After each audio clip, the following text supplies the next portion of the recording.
Old sister, the company needs to grow beyond your limited capabilities. Dylan smirked as he passed the termination documents across the mahogany desk. It's time to create space for genuine innovation. With firm hands, I took up the document, retaining the neutral expression that had been ingrained in me after 15 years of working in corporate politics. I briefly made eye contact with my younger brother. His victorious smile stood in stark contrast to the elegantly framed family portraits behind him, relics of a purportedly devoted past. At 44, I was Vanessa King, and I had dedicated a third of my life to creating and overseeing the in-house software system that drove Kingline Ventures, our family's Pittsburgh-based logistics and inventory company. Not only was I the IT lead, I had started from the beginning, creating thousands of lines of code to build a framework that monitored vendors across 3 continents, controlled shipments in real time, and automated billing. "Do you really want to begin your term as managing director in this manner?" I inquired, aligning the edges of the termination papers by knocking them on the table. "Making drastic changes in just 1 week in the big office?" Dylan reclined in our father's chair, which still had the feel of our father's dominant presence even after it had been reupholstered twice. Dylan, however, had always acted impulsively and egotistically, in contrast to our father, whose choices were moderated by experience and thought. With his silk tie adjusted, he said, "The board agrees we need fresh perspectives. They have given their approval for Vortex Solutions to redesign our digital infrastructure. Everything will be modernized by their staff. Cloud integration, machine learning, etc. While you have kept us bound to your created system, I have been arguing for these things for years." When he muttered, "handmade," I nearly burst out laughing, as if I had been knitting scarves rather than creating an integrated logistics system that had saved the firm millions of dollars and exceeded all commercial alternatives. I didn't correct him, though. I didn't. Assuming that my art would speak for itself was maybe my worst error over the years. Dylan went on, "You have 2 weeks of severance. Everything has already been handled by human resources. To finish off any loose ends, your credentials will be active until tomorrow at the latest." My brother was already glancing behind me at his computer screen as I got up from my chair, going on. I smiled a little, but he didn't see it. One of comprehension rather than acceptance. It would soon become painfully clear that Dylan had never tried to understand what I truly performed at Kingline Ventures. It wasn't easy growing up as the Pittsburgh Kings. From a 2-truck business, our father, Edward King, transformed Kingline Ventures into a regional powerhouse that managed logistics for firms throughout the Rust Belt. In the realm of elite schools and country club memberships, we resided in a huge Victorian home in Shadyside. Dylan was good at athletics and wooing people at business dinners, but I was more interested in maths and computers. When I was 12, my father purchased my first computer because he could see I had an analytical mind. I began developing simple inventory tracking software at the age of 16.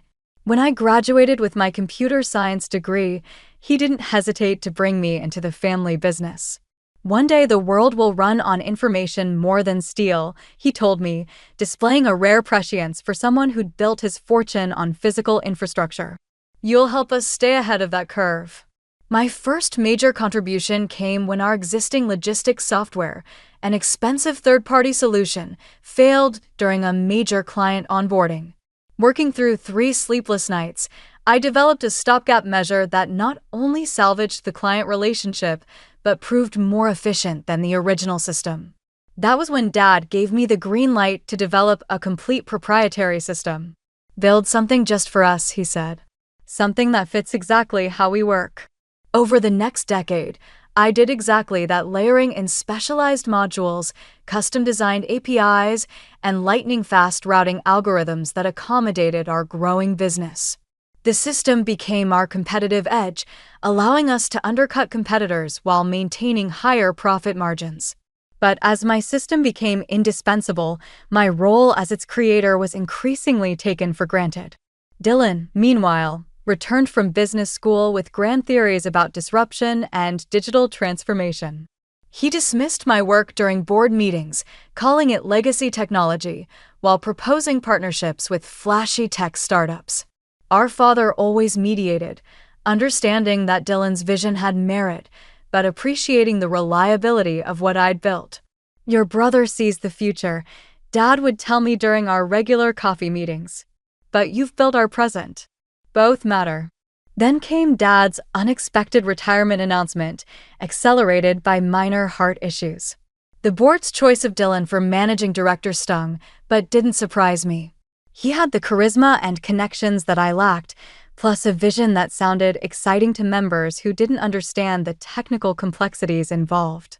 What did surprise me was how quickly he moved to dismantle what I'd built. The termination papers in my hands represented more than personal rejection. They signaled a fundamental misunderstanding of how deeply my code was woven into the company's operations. I cleared my desk methodically that afternoon, packing away 15 years of professional life into a single cardboard box. The few personal items, a potted succulent, framed photos of hiking trips, a small collection of tech conference lanyards, seemed inadequate representations of my time at Kingline. Jennifer from Human Resources hovered awkwardly nearby, tasked with ensuring I didn't steal company property or sabotage anything on my way out. She was new, barely 6 months with the company, and clearly uncomfortable with evicting someone who had occupied this office longer than most employees had been with the firm. "I'm really sorry about this, Vanessa," she said in a hushed tone. "Everyone in IT is shocked." "It's business," I replied, though we both knew it wasn't. It was personal, the culmination of a sibling rivalry that had finally found its resolution. I glanced at my computer screen one last time. Open on it was the dashboard for the Kingline Integrated System, KISS, as the team called it. The interface was deceptively simple, showing real-time status of hundreds of shipments, color-coded inventory levels across warehouses, and financial projections updated to the minute. What wasn't visible was the complexity beneath, the custom architecture I'd built, maintained, and continuously improved for years. I had 24 hours before my credentials were revoked. 24 hours to decide what to do with the knowledge in my head that wasn't documented anywhere else. "Protocol says I need to ask for your master password override," Jennifer said, reading from her offboarding checklist. I smiled slightly. "It's in the system documentation. Dylan has access to all that now." This wasn't entirely true. While basic documentation existed, the deeper architecture, the shortcuts, the workarounds, the contingency protocols, those lived only in my mind and in secured notes that weren't part of the official documentation. Not out of malice or job security fears, but because complex systems evolve organically and documentation always lags behind reality. As I walked toward the elevator carrying my small box of belongings, I passed the glass-walled conference room where Dylan was meeting with representatives from Vortex Solutions. Through the glass, I could see him gesturing enthusiastically while a team of consultants nodded along, their sleek presentation displayed on the wall screen. One slide caught my eye: seamless migration from legacy systems. I almost stopped to tell them there was nothing seamless about integrating with KISS, that the system was deliberately designed with security layers that required specific knowledge to navigate. I almost warned them about the cascading dependencies that could trigger catastrophic failures if modified incorrectly. Almost. Instead, I stepped into the elevator and pressed the lobby button. I hadn't built back doors or booby traps into the system. I'd always been too professional for that. I didn't need to sabotage anything. The system itself, with all its complexity and customization, would do that for me if mishandled. As the elevator doors closed, I realized I felt lighter than I had in years. 3 days passed in a strange, unfamiliar calm. Without the constant ping of crisis emails and the pressure of system maintenance, I found myself with time I hadn't experienced since college.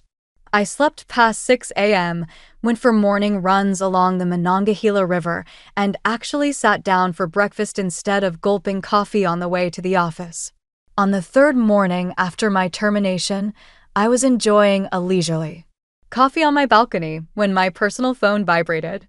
Caitlin Joe's name flashed on the screen, head of client services at King Line, and one of the few colleagues I considered a friend. Vanessa, her voice carried an unmistakable edge of panic. Are you watching this? Watching what? The Westbridge presentation. Dylan's doing it live on the company feed for all departments to see. He's about to, she broke off, and I heard commotion in the background. Oh God, it's happening again. I pulled up the company's internal live stream on my tablet, using the credentials that apparently hadn't been deactivated yet. The video showed our largest conference room, where Dylan stood before executives from Westbridge Manufacturing, a potential client worth at least $15 million annually. He was mid-sentence, gesturing toward the large display behind him that showcased the KISS dashboard, which allows us to guarantee 99.8% on-time delivery and complete transparency across your supply chain, he was saying confidently. Then it happened. The dashboard behind him flickered, displaying a cascade of error messages before freezing completely. Dylan continued speaking for several seconds before realizing something was wrong. He glanced back, his professional smile faltering. Just a momentary glitch, he said, tapping frantically at his tablet. Let me just refresh the... But the system didn't refresh. Instead, a critical error message appeared. Database integrity compromised. System lockdown initiated. I knew exactly what had happened. The KISS had a self-protection protocol I'd implemented years ago after a corrupted update nearly destroyed our shipping data. When it detected potential data corruption, it would automatically lock down to prevent catastrophic loss. Restarting required a specific sequence of commands and administrator verification, a procedure only I had performed until now. Dylan was still trying to recover, his confident demeanor crumbling. Our technical team will have this resolved momentarily, he assured the increasingly skeptical-looking Westbridge executives. My phone began lighting up with texts and calls from IT staff, from operations managers, and finally from Dylan himself. I silenced it and continued watching the disaster unfold. Within minutes, reports began flooding the emergency channel in the company's messaging system. Warehouse terminals offline. Shipping labels unable to generate. Billing system frozen. The entire operation had ground to a halt. A sick satisfaction settled in my stomach, followed immediately by guilt. These were still my colleagues, struggling through no fault of their own. The clients being affected had done nothing wrong. Only Dylan deserved this humiliation. My phone rang again, this time displaying Edward King, my father. I hesitated before answering. Vanessa. His voice carried none of its usual commanding presence. Instead, he sounded tired, worried. The system's down. I know, I replied. I'm watching it happen. Dylan says it's a systematic failure. That your architecture was fundamentally flawed and finally collapsed. I laughed bitterly. Of course, he'd say that. The system isn't flawed. It's protecting itself from whatever they're trying to do to it. A long silence stretched between us before my father spoke again. Can you fix it? The question hung in the air. Could I? Certainly. Would I? That was more complicated. I don't work for King Line anymore, Dad, I finally said. Dylan made that very clear. My father sighed heavily through the phone. This isn't just about you and Dylan, Vanessa. There are 300 employees whose jobs depend on getting things running again, not to mention our clients. The guilt I'd felt earlier intensified. He was right. My satisfaction at Dylan's predicament came at the expense of many innocent people.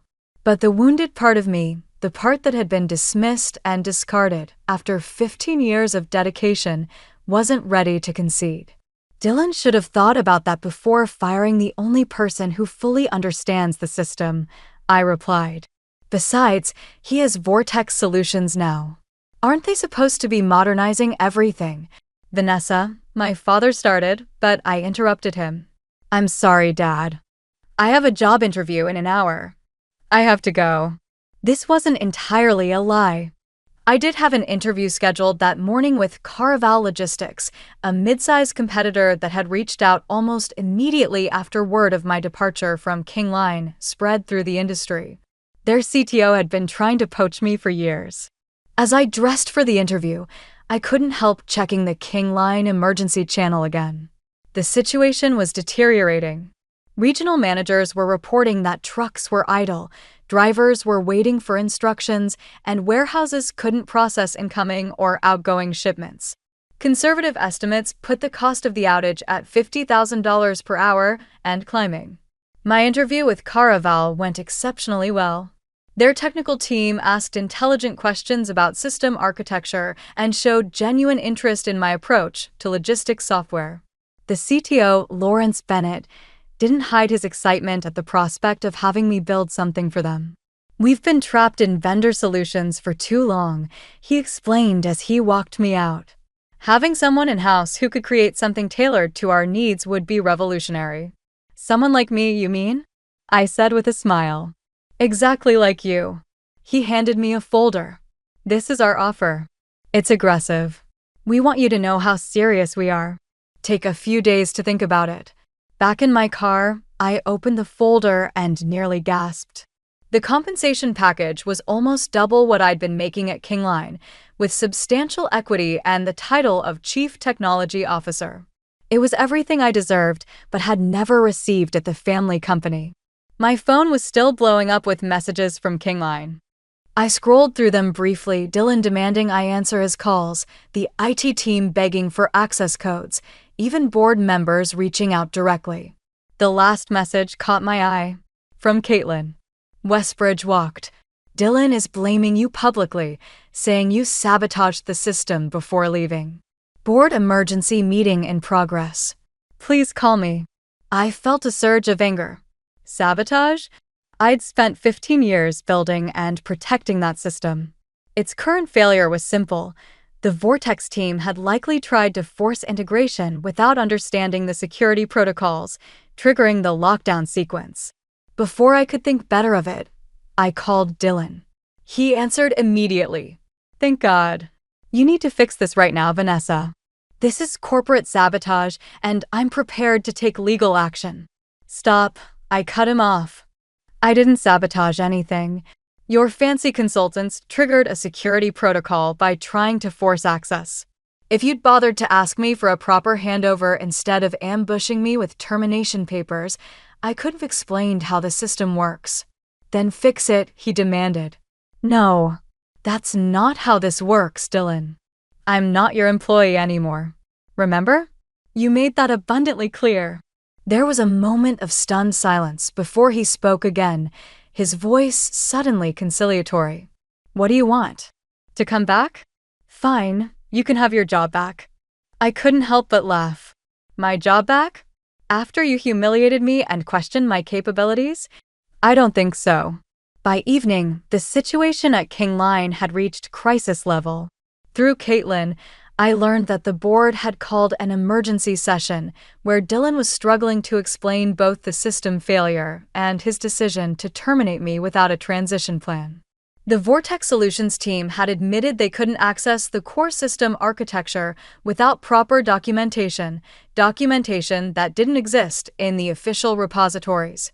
I sat in my living room, nursing a glass of wine and weighing my options. The Caraval offer was tempting. A clean break. A fresh start. Recognition I'd never received at King Line. But 15 years of my life were embedded in the kiss. Watching it fall apart felt like watching a part of myself being dismantled. My doorbell rang at 9 p.m. Through the peephole, I saw Dylan standing there, looking disheveled, his normally immaculate hair mussed, his designer suit wrinkled. After a moment's hesitation, I opened the door. "You win, okay," he said before I could speak. "I was wrong. We need you. I need you." I leaned against the doorframe, studying my younger brother. At 40, Dylan still carried himself with the entitled confidence of the golden child, the son who had followed perfectly in our father's footsteps, while I carved my own technical path. But now, for perhaps the first time, I saw genuine desperation in his eyes.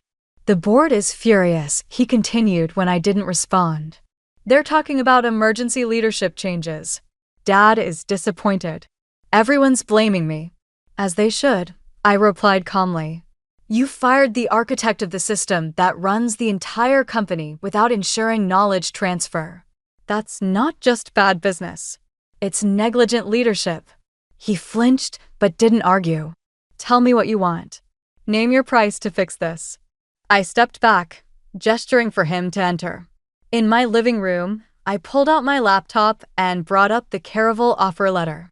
Caravel wants me to build them exactly what I built for Kingline, I said, turning the screen toward him. This is what they think I'm worth. Dylan's eyes widened as he saw the compensation package. This is outrageous. They're just trying to steal our technology through you. No, Dylan. They're recognizing my value, something Kingline never did. I closed the laptop. I don't want to be just an IT manager anymore. I want my role to reflect what I actually contribute. What are you saying? I want a board seat, the title of Chief Technology Officer, equal compensation to yours, and complete autonomy over the technical division. I met his gaze steadily. Those are my terms. Dylan laughed incredulously. You can't be serious. The board would never. Then enjoy explaining to them how you plan to rebuild 15 years of proprietary development from scratch, I interrupted. I'm sure the shareholders will understand when the stock plummets. A tense silence filled the room as my brother processed the situation. I could almost see the calculations running behind his eyes, weighing his pride against the immediate crisis and his longer-term prospects if Kingline suffered a prolonged outage. The board meets again tomorrow morning, he finally said. I'll present your terms, but I can't guarantee they'll accept everything. That's fine, I replied. But I won't step foot in the office or touch a line of code until they do. The system will remain down until then. After Dylan left, I poured myself another glass of wine and stepped out onto my balcony. The Pittsburgh skyline glittered against the night sky, and for the first time in years, I felt truly in control of my destiny. Whether I returned to Kingline on my terms or accepted Caravel's offer, one thing was certain: I would never again allow my contributions to be minimized or taken for granted. The next morning, I walked into Kingline's headquarters wearing a tailored power suit I'd purchased but rarely worn. The receptionist's eyes widened when she saw me, and whispers followed as I crossed the lobby. Word of my return had clearly spread. The boardroom fell silent as I entered.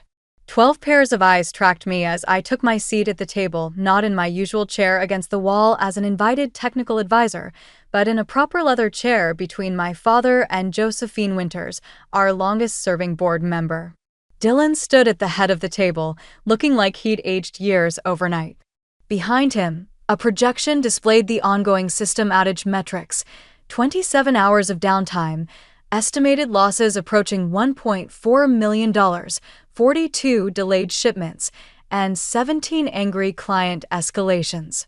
Miss King has agreed to address our technical situation, Dylan announced, his voice carefully controlled. The board has reviewed and accepted her conditions for return. I noted the formal Miss King rather than my sister or Vanessa, a small but telling choice that distanced him from the decision. While some board members gave me grateful nods, others regarded me suspiciously, maybe questioning whether I had intentionally sparked the situation. I opened my laptop and stated, I want to be clear about what happened before we move forward. Poor design or sabotage were not the cause of the system breakdown. I put in place this security measure years ago to guard against data corruption. The system performed precisely what it was designed to do: protect itself, when it was activated by efforts at unauthorized access. None of them had ever seen the KAIS master interface before, so I projected my screen onto the screen. A sophisticated mesh of security procedures, override methods, and system health indicators lay behind the slick user display. I clarified, the real core of Kingline's competitive advantage is what you're seeing. A proprietary system that has undergone 15 years of optimization and customization. It cannot be easily replaced by a hasty relocation or an off-the-shelf solution. Suddenly realizing the worth of what I had created, the board members leaned forward. Finally, even Dylan seems to realize that my limited capabilities had produced something extraordinary. I started working on repairing King Lion systems after receiving unanimous board approval for my return, along with my new position, pay, and board seat. Although I purposefully guided the IT staff through every step to ensure knowledge transfer that ought to have occurred years ago, the process took less than an hour. There was a noticeable sense of relief when systems throughout the organization went back online. There were a lot of happy messages on the messaging channels. Finally, truckers received their route instructions, and warehouse management reported that activities had resumed. A harsh lesson in technological debt and appropriate succession planning, the financial impact was significant but manageable. Much changed in the next week. Dylan's office was moved to the executive floor next to me.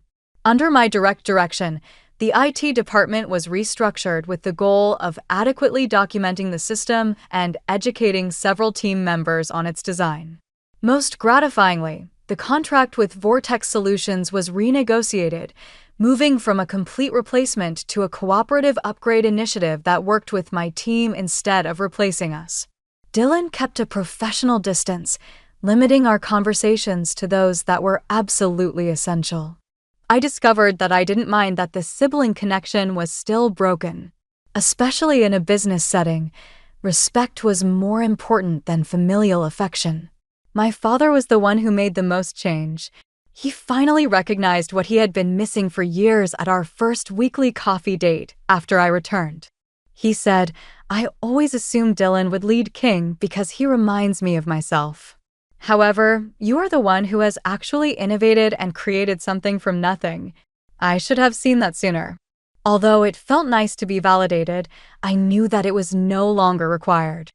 I had unquestionably shown my value to the board, our staff, and most significantly, to myself, during the crisis. That Friday, my new business cards came. Vanessa King, board member and chief technology officer. I felt a great sense of satisfaction when I looked at them, and it had nothing to do with seeking retribution, but rather with at last getting the credit I deserved. I thought about how wonderful success felt when it came from sticking to your principles rather than putting others down when the dust settled and everything resumed as usual. Nothing had needed to be sabotaged by me. All I needed to do was wait for the gap I created to open up and show its actual size.